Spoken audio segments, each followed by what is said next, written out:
اعوذ باللہ من الشیطان الرجیم، بسم اللہ الرحمن الرحیم۔ قال اللہ تعالی فی کلامہ المجید والفرقان الحمید، یا ایھا الذین آمنوا لا یسخر قوم من قوم عسى ان یکونوا خیرا منهم ولا نساء من نساء عسى ان یکن خیرا منهن ولا تلمزوا انفسکم ولا تنابزوا بالالقاب بئس الاسم الفسوق بعد الایمان ومن لم یتب فاولئک هم الظالمون۔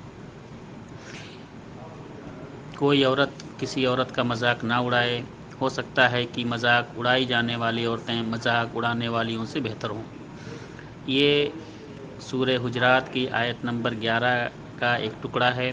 پوری آیت کا ترجمہ اس طرح سے ہے کہ اللہ رب العالمین نے ارشاد فرمایا، یا ایھا الذین آمنوا لا یسخر قوم من قوم عسى ان یکونوا خیرا منهم، کہ اے لوگو جو ایمان لائے ہو، تم میں سے کوئی شخص کسی شخص کا مذاق نہ اڑائے، کوئی قوم کسی قوم کا مذاق نہ اڑائے۔ ہو سکتا ہے کہ جس کا مذاق اڑایا جا رہا ہو وہ مذاق اڑانے والوں سے بہتر ہو۔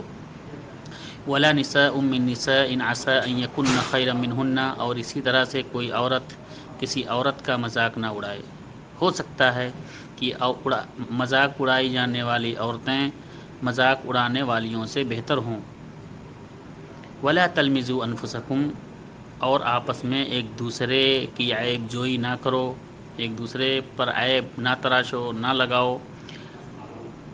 ولا تنابزوا بالالقاب، اور نہ کسی کو برے القاب سے پکارو، جو نام ہے اس نام سے پکارو، غلط اور برے القاب سے نہ پکارو جو اس کو برا لگے۔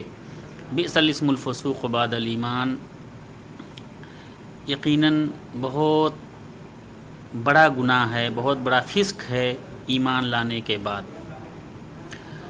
ومن لم یتب فاولئک هم الظالمون، اور ان سب فسق و فجور کی باتوں سے جو شخص توبہ نہ کرے تو یہی لوگ حقیقی معنوں میں ظالم ہیں۔ اللہ تعالی ہم تمام لوگوں کو صحیح عمل کرنے کی توفیق عطا فرمائے، آمین۔